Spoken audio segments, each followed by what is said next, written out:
This is the Mistress Carrie Situation Report for February 5th, 2024. Your daily entertainment headlines, industry info, and everything rock.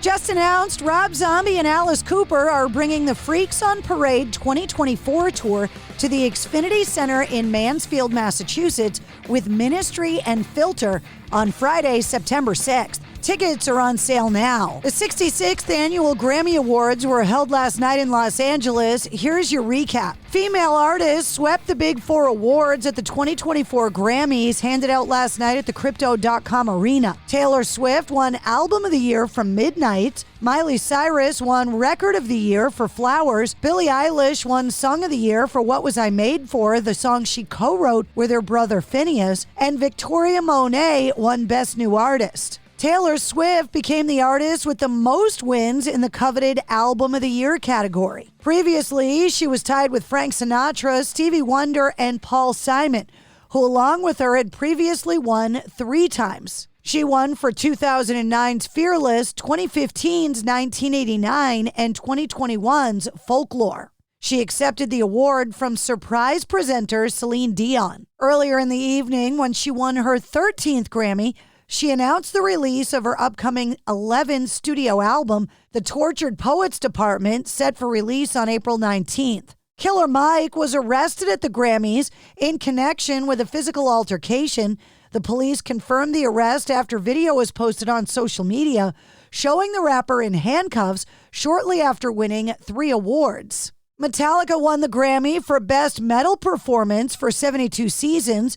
Robert Trujillo accepted on behalf of the band, encouraging young kids to pick up instruments. Phoebe Bridgers walked away with the most Grammys of any artist in 2024.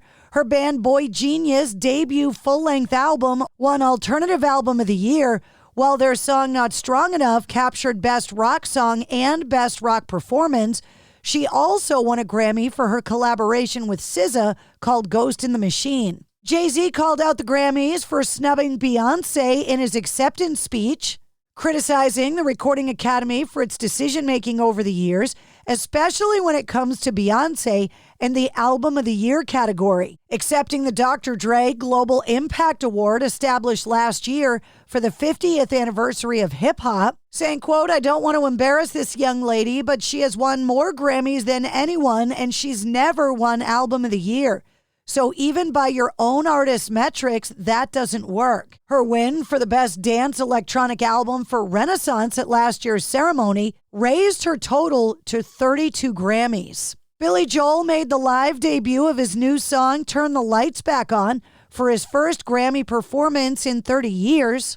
Tracy Chapman performed the song that won her a Grammy, Fast Car, with Luke Combs, who covered the song earlier this year. The Grammys briefly traveled to Las Vegas with U2, performing live from the Sphere, their 2023 single, Atomic City, and 80-year-old Joni Mitchell made her Grammy performance debut. She performed alongside Brandi Carlile, Jacob Collier, Sister Strings, Luscious, Allison Russell, and Blake Mills, and got a standing ovation for her classic song, Both Sides Now. And Grammy weekend was kicked off on Friday night in Los Angeles for the Music Cares Person of the Year Gala. This year, paying tribute to John Bon Jovi, Paul McCartney, Bruce Springsteen, Jelly Roll, Sammy Hagar, Wolfgang Van Halen, and Mammoth WVH were among artists paying tribute to John Bon Jovi. He posted up on social media, "What an honor last night was.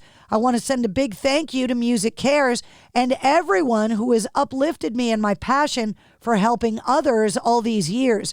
Here's to more charitable efforts and music being made." And that's your sit rep. For more details on all the stories, check the show notes of this episode. And don't forget to like, follow, and subscribe to the Mistress Carrie Podcast.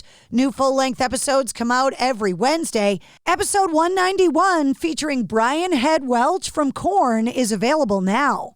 To celebrate joining Pantheon Podcasts, Rock Camp, the podcast, the official podcast of Rock and Roll Fantasy Camp, is giving away a guitar signed by Mike Portnoy of Dream Theater, Marty Friedman, formerly of Megadeth, and legendary shredder Zakk Wylde, plus our rockstar counselors like Vinny Appice, Monty Pittman, and more. To enter to win, simply follow, rate, and review our podcast on your preferred platform, and that's all you have to do. For more information, go to rockcamp.com/podcast.